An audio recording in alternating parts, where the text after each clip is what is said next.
people would think about him.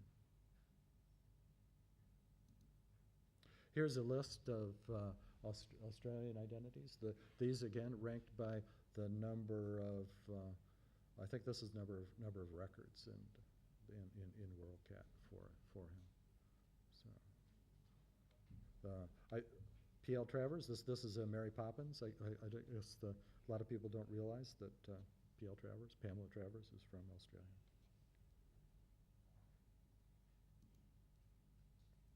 Now, as I said, we'd really like to have more people involved in authorities than there are currently. Right now, if you wanted to, if you see a problem, if you do a search in identities, it's not uncommon to see the same person described in different ways. Like it could be Thomas B. Hickey and Thomas Butler Hickey, and it looks like the same person. In this case, we've got Peter K. Marsh and Peter Kimball Marsh. The Peter K. Marsh is the controlled form of the name, but somehow Peter Kimball Marsh is also crept into the catalog.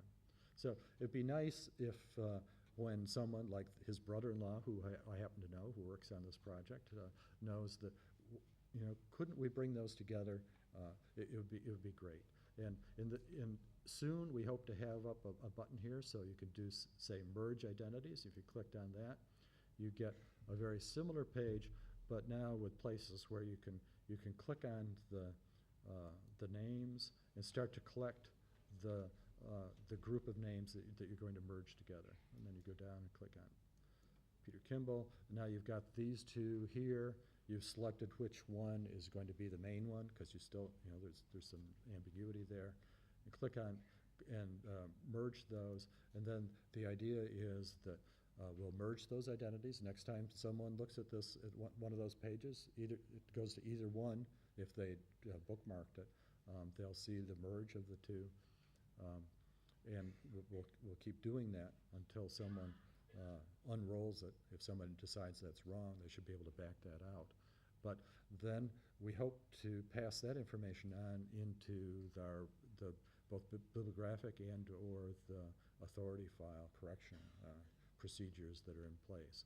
So it wouldn't automatically update WorldCat, and it certainly wouldn't automatically update the authority file, but at least we'll have the possibility of getting that stuff fixed.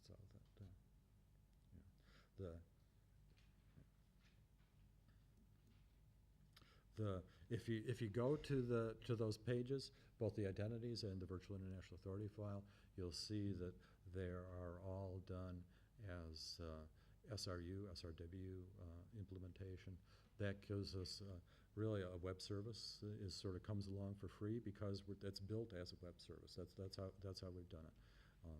And you can do that. You can also search these by. You can also search the identities using OpenURL. So we have an OpenURL interface to it. What comes back to your browser is XML with a style sheet associated with it. So your browser itself is actually doing the formatting and displaying for that. You've seen a little bit about what we've gotten linked into Powerhouse Museum. We'd like to make that as widely done as we can, obviously.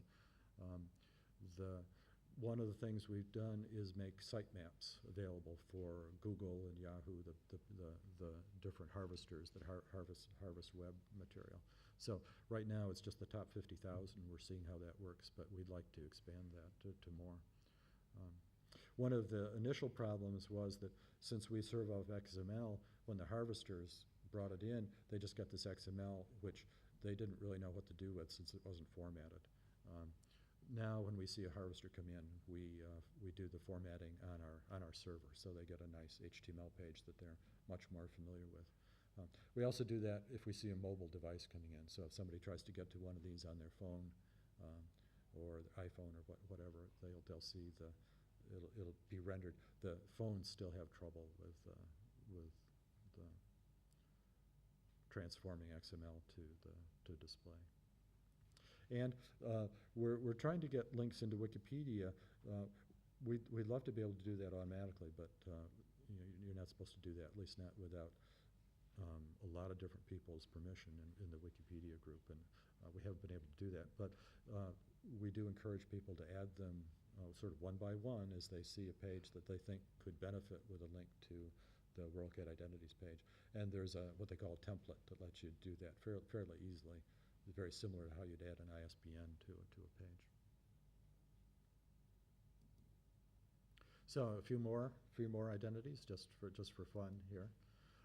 Here's Carrie Greenwood. I just bought one of her books. Matter of fact, I just finished it last night about Fern Fisher, the sort of detective flapper. Interesting books. When I brought this up is because if you look at the related identities with Carrie Greenwood, you'll see Fern Fisher, fictitious character. If you clicked on that, you go to Fern's page. Okay, so of course very similar in terms of the cover art and such. One of the things that the Fern Fisher records seem to be pretty good, but you get to some fictitious characters like Heidi, which was only established fairly recently, the Heidi character as a name. All the old editions of Heidi don't have Heidi as a added entry in there. So there's really no connection there except through the title.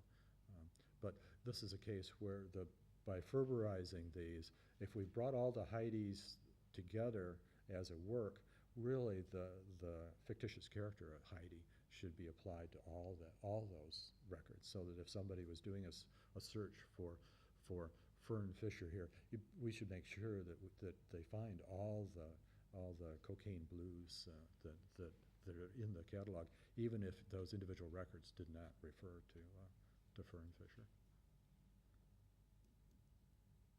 Here's a search. We have to do a search within the identities for racehorses, and you find a list of racehorses. And I understand that Farlap is a very famous horse here.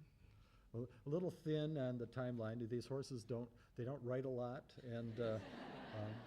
but you know, there's a movie or two for these famous ones.